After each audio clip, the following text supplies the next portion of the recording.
Muy buenos días. Honorables magistrados del Tribunal Administrativo Tributario, distinguidos profesionales del derecho tributario, para mí es un verdadero placer estar con ustedes en esta oportunidad y quiero expresar mi sincero agradecimiento por esta gentil invitación para compartir con ustedes un tema que realmente resulta de suprema importancia en lo que es la materialización del derecho tributario. Como todos conocemos, el impuesto sobre la renta fundamentalmente está basado en un cúmulo de normas, desde las normas constitucionales hasta las normas reglamentarias, pero que se materializan o llegan a tener un efecto concreto a través de las declaraciones de impuestos, que son producto de las transacciones comerciales de las empresas, de los ingresos de las personas físicas, y en el caso particular de las empresas, son el resultado de un proceso contable, el proceso de la contabilidad, el proceso de la determinación de los ingresos, de los costos, gastos, así como de los activos, pasivos y el patrimonio de la compañía. En esta presentación vamos a circunscribirnos a tres aspectos fundamentales. Primero, las normas internacionales de contabilidad, como se les conocía anteriormente. Era un grupo de normas de contabilidad de carácter internacional. Panamá, desde hace mucho tiempo, ha estado muy cerca de lo que es la aplicación de las normas de carácter internacional. Y vamos a conversar un poco sobre la cronología en cuanto a la adopción de estas normas internacionales de información financiera en nuestro país. Luego vamos a conversar un poco sobre el año 2005 hacia nuestra fecha, cuando a través de la Ley 6 de aquel año se introduce la obligación de que las declaraciones de rentas partan de contabilidad basada en normas internacionales de información financiera, y no solo eso, sino que se adopta como normas de contabilidad de aplicación general en Panamá, estas llamadas NIF.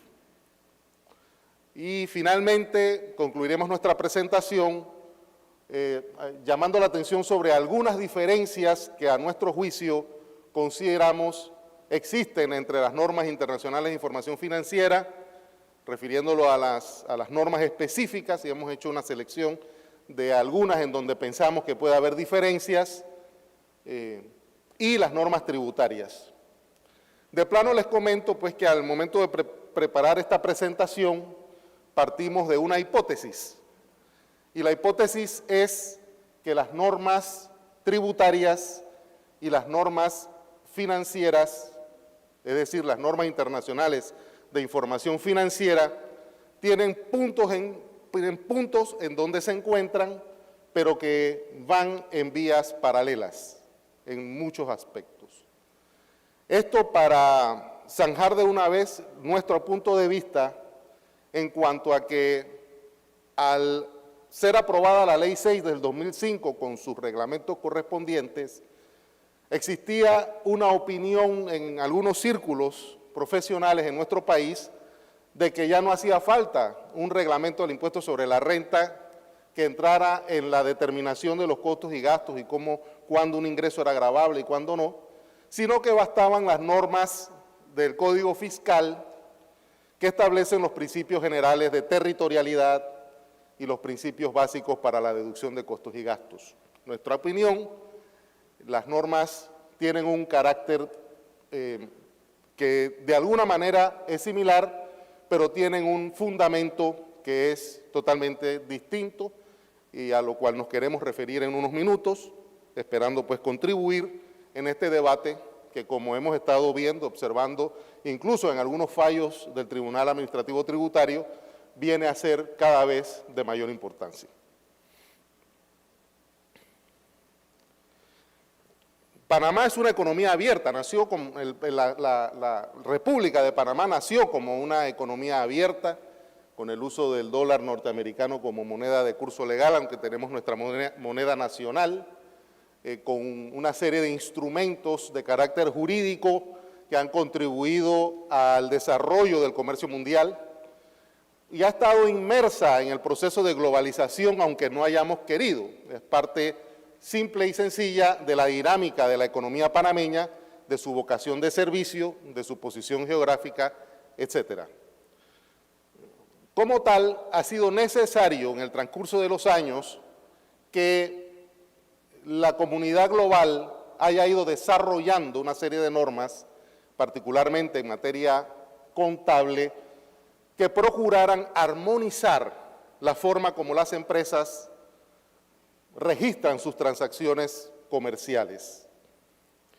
No obstante, sí observamos en muchísimos países el desarrollo de normas de contabilidad con un sabor nacional. Panamá no escapa de esa situación y como vamos a ver más adelante, hemos tenido épocas en nuestra historia en donde Panamá ha desarrollado sus propias normas de contabilidad. Un aspecto fundamental de las normas internacionales de información financiera, antes conocidas como normas internacionales de contabilidad, es el avance que se da desde el concepto de la partida doble, y ahí ponemos la foto de la imagen de una representación del fray Lucas Pacholo, que se le reconoce pues como el padre de la contabilidad en el concepto de la partida doble, en donde todo debe balancear, en donde el activo es igual al pasivo más el capital. Esa teoría contable está construida sobre una noción del costo histórico que se contrapone a la tendencia actual del valor razonable. Y podemos hacer un paréntesis en este momento. El costo histórico de los bienes, tanto de los activos como de los pasivos, se refieren a la cantidad de dinero intercambiada en un momento determinado para la adquisición de un bien, para la adquisición de un servicio, ¿verdad?, en un momento determinado en el tiempo. Mientras que el concepto del valor razonable nos habla de que a los usuarios de la información financiera les es más relevante tener información del valor actual de los activos y los pasivos que una empresa presenta en su balance de situación. Y observen que cuando se habla de valor razonable se hace un énfasis en el balance de situación, es decir, en la situación financiera de la compañía, sin dejar de lado, sin demeritar la importancia que tiene el desempeño de la compañía en función de sus ingresos, sus costos y sus gastos, ciertamente el área en donde nosotros, en el ámbito tributario, tenemos un interés quizás un poco más pronunciado. Eso es un elemento fundamental que ya empieza a darnos algunas luces de por qué pensamos que la contabilidad tributaria, por llamarle de alguna manera, o las normas que aplican para la determinación del impuesto sobre la renta, van en un carril separado de las normas financieras. Porque en el momento actual, el concepto del valor razonable está cada vez ganándole la carrera al concepto del costo histórico. Podemos mencionar en este momento algunos ejemplos concretos. De ustedes he sabido que hace unos años se incorporó en Panamá el concepto de las sociedades de inversión inmobiliaria, que buscan atomizar la inversión en la industria inmobiliaria a través de vehículos incorporados en Panamá, inscritos ante la Superintendencia del Mercado de Valores y que emiten títulos que sean adquiridos por el público inversor. La contabilidad financiera atinente a ese tipo de industria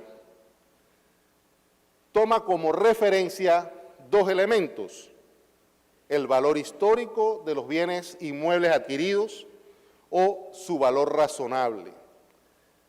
¿Por qué el valor razonable? Porque los inversores, al adquirir títulos, normalmente títulos de patrimonio, relacionados con una inversión inmobiliaria, quieren tener información de cuál es el valor actual, el valor real o el valor razonable de los activos que en un momento dado la compañía tiene. Ciertamente nosotros tenemos en nuestro Código Fiscal, más bien en el reglamento del impuesto sobre la renta, el decreto 170 de 1993, una norma que claramente dice que las revaluaciones de activos no se consideran ingreso gravable y en la sección de la depreciación nos dice que la depreciación de las revaluaciones no constituyen gasto deducible, haciendo pues una clara separación entre lo que puede ser el tratamiento de la contabilidad financiera y lo que reconocen las normas fiscales.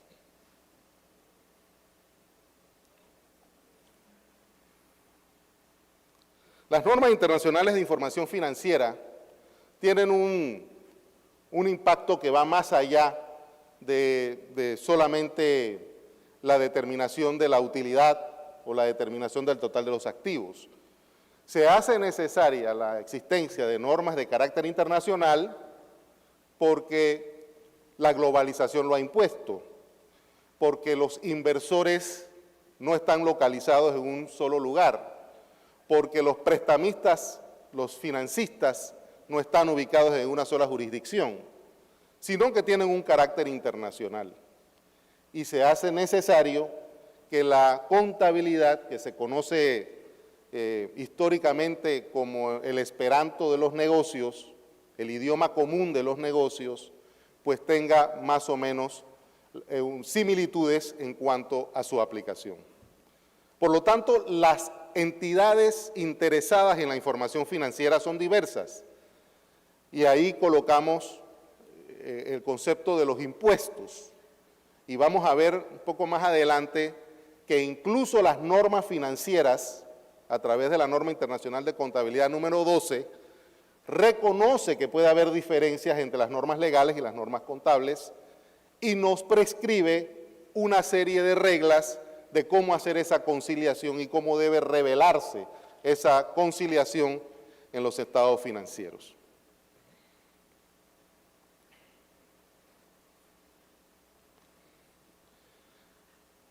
Ya en 1966 se empezaba a hablar de normas de carácter internacional a través de este grupo básicamente fundamentado en Canadá, el Reino Unido y Estados Unidos, que empezaban a discutir la necesidad de que existieran reglas que fueran homogéneas. Los Estados Unidos, desde los años 1930, luego de la Gran Depresión que ocurrió en ese país, empezaron a desarrollar normas de carácter financiero de uso nacional. Ellos le llaman principios de contabilidad generalmente aceptados, a través de una entidad que fue creada con el ánimo de vigilar y desarrollar estas normas. Y ellas han ido de manera autónoma durante todos estos años. Esta cronología se refiere a las normas de carácter internacional. En 1973 se crea un organismo, International Accounting Standards Committee, que empieza a darle forma a estas normas de contabilidad. Ya en 1995 la Unión Europea expresa su respaldo a estas normas de carácter internacional. En el año 1996 la Comisión de Valores de los Estados Unidos reconoce la importancia de estas normas y empieza a aceptar que las emisiones transfronterizas expresen su información financiera con base en las NIC en aquel momento. Ya en el 99 se suma el Fondo Monetario Internacional, el G7, en dar su apoyo. Y en el año 2001, lo que era el Comité de Normas Internacionales de Contabilidad pasa a ser una junta que tiene un carácter jurídico incluso distinto, porque pasa a ser una fundación de carácter internacional, en la cual pues convergen una serie de países que desarrollan las normas internacionales de información financiera. Es a partir de ese momento que dejamos de tener NICs y empezamos a tener las NIF.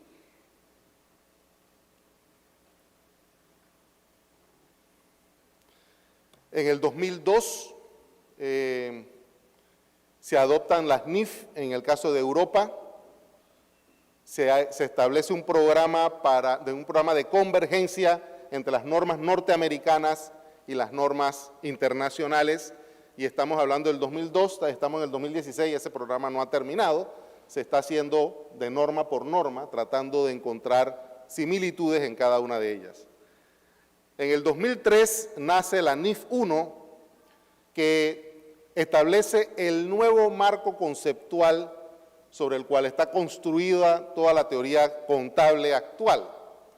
Y es recomendable consultar ese marco de referencia o ese marco fundamental que nos define cuándo una partida, una erogación, debe considerarse un gasto y cuándo debe considerarse un activo. Cuándo una obligación es realmente un pasivo. Conceptos que no necesariamente están recogidos de primera mano en nuestra legislación tributaria y que se hace importante pues que eso se reconozca. Ya en el 2007, ya más de 100 países aceptan las normas internacionales de información financiera y en el 2008 se emiten las normas internacionales de información financiera para las pequeñas y medianas organizaciones. No obstante, cuando ustedes revisan lo que significan pequeñas y medianas organizaciones, podrán darse cuenta que en nuestro país la mayoría de las empresas calificarían porque probablemente la definición o la denominación de pymes hace que se piense que solamente es para pequeñas empresas. Sin embargo, su alcance más bien llega a todas aquellas empresas que no tienen valores emitidos en el mercado o que no son de interés público. Por lo tanto, la gran mayoría de las empresas podrían aplicar estas normas de información financiera que tienden a ser un poco más simples en muchos aspectos que las normas internacionales de información financiera que llamamos normas NIF completas.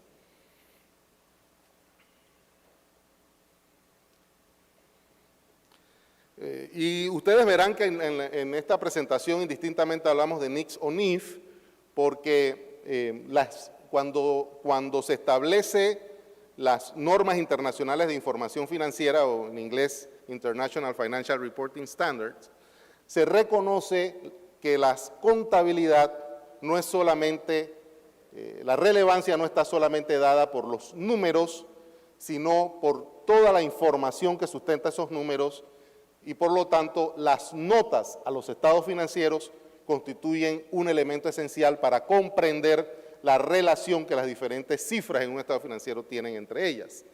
Y a partir de entonces empiezan a emitirse normas internacionales de información financiera. Lo que ocurre es que las NIF no derogaron las NICs, sino que mantuvieron su existencia. Cuando la Junta de Normas Internacionales de Información Financiera emite una nueva norma en reemplazo de una NIC, por ejemplo, entonces se le denomina NIF X y va en número secuencial y se decreta o se indica la cesación de los efectos de la NIC anterior. Sin embargo, en este momento convivimos con NICs y NIF. Por ejemplo, la NIC 18 es la que se refiere a los ingresos ordinarios, que es muy relevante para nosotros en Panamá y ya ha sido materia de litigios tributarios. Porque la NIC 18 nos dice que las empresas tienen fundamentalmente 3 tipos de ingresos. Ingresos por la venta de bienes, ingresos por la prestación de servicios e ingresos por por ceder activos. Básicamente ingresos por ventas, ingresos por servicios e ingresos por arrendamiento. Y esta norma nos dice, por ejemplo, que cuando tú emites una factura, ese no es elemento suficiente para que la empresa diga he generado un ingreso, sino que se hayan dado una serie de condiciones. No solo que haya entregado la factura, que el bien lo haya entregado, que haya dejado de tener los riesgos asociados a la tenencia de ese bien y que tenga una certeza razonable de que voy a poder cobrar la factura. En ese momento las normas dicen, bueno, entonces puede registrar ese ingreso. Ciertamente, y vamos a ver un caso puntual. Si yo tengo la venta de un bien que lleva consigo la prestación de algún servicio, se plantea una duda básica desde el punto de vista contable. Vamos a pensar en el caso típico, es la venta de un automóvil, que ya en nuestro país se da que al comprar el automóvil, en algunos casos, hay una serie de servicios que vienen digamos, imbuidos en esa transacción. Por ejemplo, que durante los primeros 2 años la compañía me va a dar el mantenimiento del auto sin yo tener que pagar. Entonces la contabilidad se detiene y dice, no, un momentito, entonces aquí hay varias transacciones, aunque esté en una sola factura.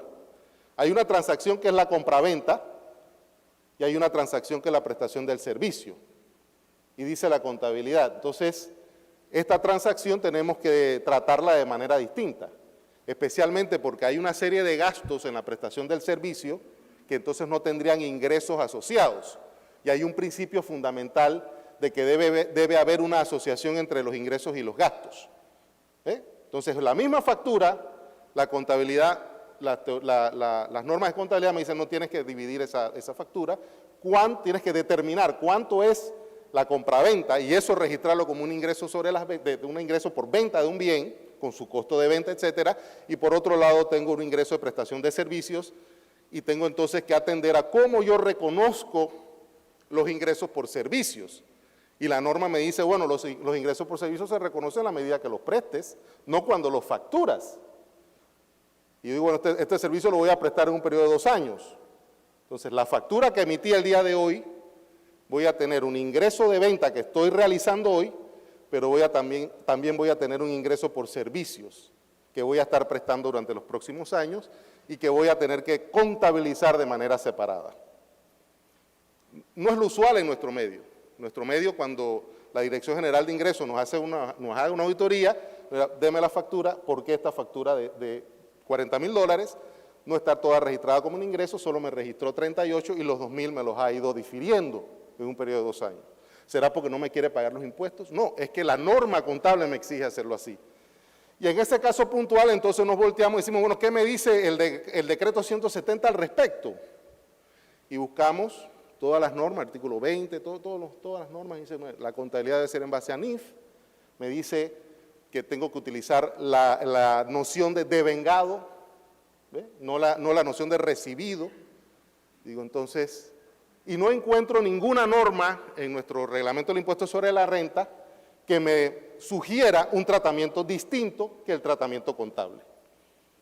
Eso es diferente que si vemos las normas relacionadas con la construcción de bienes, o por ejemplo con la industria de la construcción, que nuestro reglamento, eso no está en el código, sino en el reglamento, nos dice usted tiene 3 opciones para calcular sus ingresos. Por obra terminada, que es el más usual, por avance de obra y por porcentaje de ganancia. Tenemos una norma contable, la NIC 11, que se refiere al mismo tema. Y nos dicen, no, usted tiene que reconocer el ingreso por construcción en la medida en que usted va avanzando la obra. Y hay una metodología que establece la norma contable de cómo debo ir reconociendo esos ingresos. Y esto solamente para hablar de 2 ejemplos concretos en materia de ingresos. ¿Cuál ha sido el caso en Panamá? 1978, en el mes de septiembre de 1978 se da un cambio importante, que es la ley, la aprobación de la ley que rige la profesión de contadores públicos autorizados de Panamá. No es una ley que norme la contabilidad, no, norma a los contadores públicos autorizados de Panamá. Y creó 2 entidades muy importantes, la Junta Técnica de Contabilidad, que es el ente que, digamos, supervisa y otorga las licencias de contador público autorizado, y creó la Comisión de Normas de Contabilidad Financiera, llamada, conocida pues, popularmente acá la llamamos NOCOFIN, que a partir de esa fecha empezó a trabajar en la emisión de normas de carácter nacional. Normas como, por ejemplo, cómo se debe contabilizar el impuesto complementario. ¿Ves? Si el impuesto complementario es un activo de la empresa que paga el impuesto, para nuestros colegas internacionales, el impuesto complementario en Panamá es una obligación que tiene la empresa de adelantar parte del impuesto a los dividendos cuando no ha habido distribución de más arriba del 40% de las utilidades, si el impuesto complementario debe ser un activo o no. Y en aquella oportunidad esta comisión emitió una norma que dice, no, realmente el impuesto complementario es una erogación que hace la empresa por cuenta de sus accionistas y por lo tanto debe aparecer en el patrimonio de la empresa como un valor en negativo, es decir, un débito en la sección del patrimonio de la compañía, por ejemplo. Otra norma que se generó en aquella época tiene que ver con el tratamiento de la prima de antigüedad, que ya algunos de ustedes recordarán que antes del año 1995 la prima de antigüedad era un beneficio otorgado a los trabajadores cuando cumplieran 10 años de relación laboral. Antes de eso no se generaba, entonces había una serie de normas que regulaban esa materia. Inventarios, propiedad, planta y equipo, etcétera. Varias normas se generaron en aquella época realmente inspiradas en las normas de contabilidad de los Estados Unidos. Era casi en muchos casos una adaptación de las normas norteamericanas pues, aplicadas en nuestro medio. En el año 1998, no obstante, la Junta Técnica de Contabilidad emitió la resolución número 10 que adopta las normas internacionales de información financiera. Esa resolución fue demandada ante la Corte Suprema de Justicia, la Corte ordena su suspensión. En el año 2000 la Junta emite nuevamente otra resolución, haciendo algunos cambios, tratando de considerar las objeciones que se plantearon en el fallo de 1998. No obstante, también se demanda esa resolución y no se acepta, no se aprueba, se ordena su suspensión. No obstante, en el año 2005 ya se incorpora, ya no a través de una resolución de la Junta Técnica, y básicamente los argumentos eran que la Junta Técnica no tenía facultades para adoptar normas de contabilidad en la manera en que lo estaba haciendo a través de estas resoluciones. Así que en el año 2005, en el marco de una reforma tributaria, se incorporó al artículo 699 del Código Fiscal la obligación de que las declaraciones de renta estuvieran basadas en las normas internacionales de información financiera. Y no solo eso, sino que se adoptó como propias las normas internacionales de información financiera que fueran emitidas, que hubieran estado emitidas y que se emitieran en el futuro.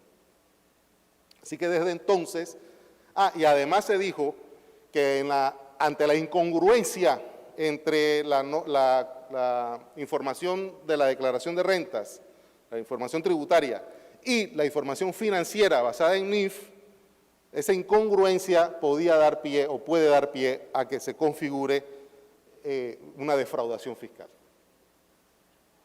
Y estos son los párrafos pertinentes. Tengo aquí un reloj que me está diciendo que yo debo pasar esta transparencia. Bien, el uso de las NIF en la determinación de la renta gravable, que es al final del día donde termina todo, ¿no? ¿Cuánto es el monto del impuesto sobre la renta que debo pagar en un año correspondiente? Y realmente, pues, a mí me gusta siempre partir tratando de crear una especie de algoritmo que nos ayude a discernir ante una situación concreta hacia dónde debo moverme, discutir, bueno, cuáles son los objetivos, tanto de las normas fiscales como de las normas de contabilidad. Las normas de contabilidad tienen un objetivo de presentar información de carácter económico, no necesariamente de carácter jurídico. Tienen una prelación de la sustancia sobre la forma. Eso ha ido cambiando un poco en el ámbito tributario, todavía a mi juicio no de manera tan concreta o tan fuerte en nuestro país. Sabemos que el modelo de código tributario, el borrador que estuvo circulando hace unos meses, incluye este concepto de la sustancia sobre la forma. No obstante, habrá que ver en su aplicación práctica cómo sería, tomando en cuenta que tenemos normas legales que son las que en principio deben observar los ciudadanos y las empresas al momento de conducir sus actividades. Las normas fiscales buscan es determinar la renta gravable en el caso del impuesto sobre la renta, pueden establecer excepciones, pueden establecer mecanismos concretos de la forma como deben determinarse los ingresos y los gastos. En nuestro reglamento del impuesto sobre la renta, el decreto 170 de 1993, al que tantas veces me he referido en la mañana de hoy, está basada en las normas de contabilidad del momento. En aquella oportunidad, el director general de ingresos era el licenciado Francisco Young, contador público autorizado, y que sentía que debía haber una armonización entre las normas contables y las normas financieras. Sin embargo, el decreto se queda en el tiempo, las normas van desarrollándose y se van generando algunas diferencias de manera importante. Otro aspecto que me parece a mí relevante es que la contabilidad, las normas de contabilidad establecen que la responsabilidad de la información financiera es de la administración de la empresa. No es ni del contador ni del auditor externo, es de la administración de la empresa. Por eso hay una nota a los estados financieros que exigen las normas internacionales en donde se describa en qué fecha se aprobaron los estados financieros que están siendo publicados en este momento, dando pues clara evidencia de la responsabilidad sobre la información que contienen los estados financieros, mientras que la declaración de renta tiene un responsable concreto que es el representante legal que firma la declaración y el contador público autorizado en caso de que se necesite el refrendo, dentro de las limitantes que el mismo decreto establece de qué significa el refrendo de la declaración de renta. La utilidad financiera es la que está asociada a la ganancia o beneficio que se obtiene a partir de un bien o de una inversión, mientras que la renta gravable viene a ser simplemente la diferencia de los ingresos gravables menos los costos y gastos deducibles, típicamente no son los mismos. Así que se hace necesaria la conciliación fiscal, que en el decreto, que en las normas financieras están contenidas en la NIC número 12, la norma internacional contabilística número 12, que se llama así mismo, impuesto sobre la renta. Algunos lo traducen como impuesto a las ganancias, que nos dice, bueno, cómo debo conciliar y qué información debo revelar. En síntesis, la NIC 12 nos pide que nosotros incorporemos en los estados financieros los efectos fiscales de todas las transacciones que están siendo reveladas, independientemente de si esos efectos fiscales se dan en el mismo momento en que lo estoy informando en los estados financieros o en un momento posterior, o si tuvieron un efecto anterior al momento en que lo estoy revelando en los estados financieros. El caso a punto es, digamos, la provisión para prestaciones laborales en lo que atañe a la indemnización por despido injustificado. Que ustedes saben que una empresa que tiene más de 5 empleados está obligada a hacer contribuciones al fondo de cesantía, que establece un porcentaje, 2.25 básicamente, que corresponde del salario, que corresponde a una provisión para futuras indemnizaciones. Y uno diría, bueno, tengo esa reserva y tengo un pasivo entonces, tengo ese pasivo de la indemnización. Y las normas contables nos dicen, no, pero es que eso no es un pasivo, porque los pasivos son expectativas de desembolsos en el futuro que tienen su fundamento en hechos pasados. Y si yo tengo que hacer un pago en función de un posible despido que todavía no sé si va a ocurrir o no, entonces eso no es un hecho pasado. Sin embargo, desde el punto de vista fiscal, vamos al decreto 170 y dice, no, y a la ley 4495 dice, las contribuciones al fondo de cesantía son gasto deducible, independientemente de si constituye un gasto contable o financiero. Así que se hace muy necesaria esta conciliación. esto creo que, aquella parte de los ingresos o de los gastos que tienen un tratamiento diferente para los estados financieros o para la declaración de rentas, pueden dar lugar a lo que llamamos un impuesto diferido. Y ese impuesto diferido puede a veces ser un activo y a veces ser un pasivo. Vamos a poner un ejemplo concreto. La empresa va a hacer una bonificación a sus empleados y al 31 de diciembre establece que la bonificación van a ser 100,000 balboas. Contablemente la compañía registra esos $100,000 como un gasto y registra una provisión, eso está basado en hechos pasados, porque estamos hablando de las utilidades que ya se dieron, determino cuánto es la provisión y la registro, ¿no? Al 31 de diciembre tengo eso en mi balance de situación, tengo esa obligación, esa deuda. Cuando vemos la declaración de rentas, digo, bueno, usted tiene aquí esta provisión para pago de bonificaciones, ¿a quién se le van a pagar? No sabemos todavía. ¿A quién se le debe? No, todavía no sé, eso se determina, la Junta lo determina después que entregamos los estados financieros en el mes de febrero. Esto no parece ser un gasto deducible, pero es que ya lo tengo en los estados financieros. Las normas me dicen, bueno, entonces usted tiene un impuesto sobre el efecto fiscal, se va a dar en un año posterior, se va a dar en el año en que haga el pago, en este caso concreto. Sin embargo, las normas financieras dicen, no, pero reconózcame el impuesto sobre la renta, el efecto fiscal de esta provisión en el año en donde me está registrando la provisión, porque si no el efecto fiscal me queda registrado en un año distinto a aquel en donde estoy tomando el gasto financieramente.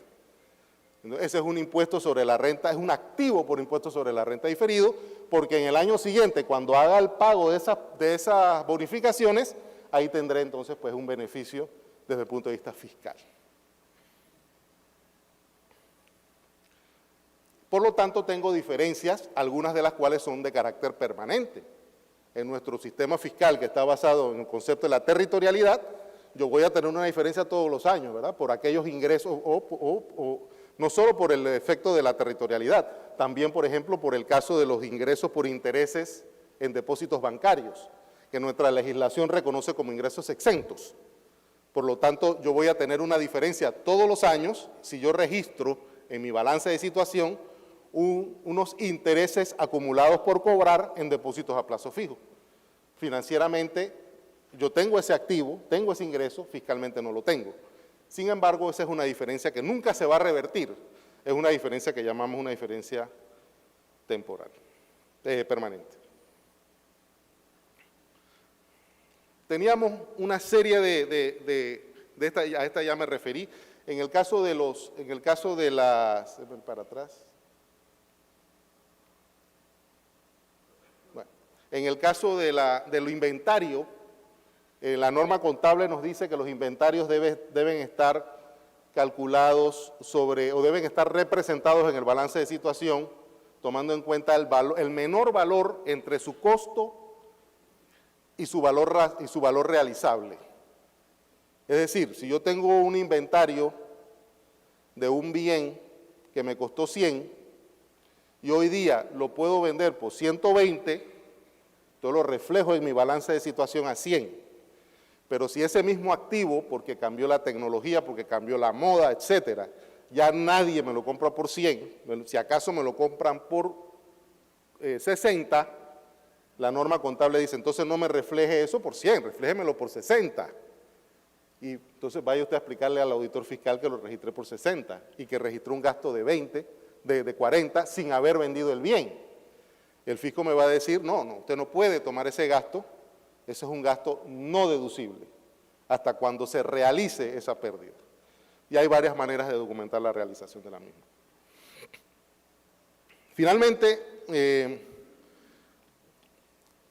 las normas fiscales, como hemos visto, nos exigen atender a las normas de carácter internacional en materia contable. Hemos visto algunos fallos que están publicados sobre la aplicación de estas normas, uno muy interesante que tiene que ver con la aplicación de gastos deducibles en el caso de la amortización de de algunos intangibles, particularmente la plusvalía, que tiene un tratamiento contable muy específico. Básicamente la contabilidad financiera nos dice que la plusvalía, que es el valor que pago en exceso al adquirir un negocio, no es gasto, hasta que esa plusvalía se vaya deteriorando. Hay un fallo del Tribunal Tributario que atiende esa controversia y va en la línea de reconocer la importancia de las normas internacionales o de las normas de contabilidad en cuanto a su aplicación desde el punto de vista fiscal. No obstante, nosotros sí pensamos que es necesario que exista por parte de la Dirección General de Ingresos, creo que es el ente que está llamado a hacerlo, una guía concreta que le ofrezca orientación a los contribuyentes, le ofrezca certeza a la misma administración y sirva de base para también la solución de controversias a nivel del Tribunal Tributario sobre las distintas diferencias que pueden existir, a efectos de que eliminemos o reduzcamos hasta donde sea posible la libre, digamos, interpretación de dónde hay diferencias y dónde no. Yo creo que eso sería muy recomendable a efectos de seguir avanzando en un tema que de ninguna manera está agotado. Lo que sí está agotado es el tiempo que tengo para esta presentación. Nuevamente, muchas gracias a todos ustedes por su tiempo y quedo a su disposición.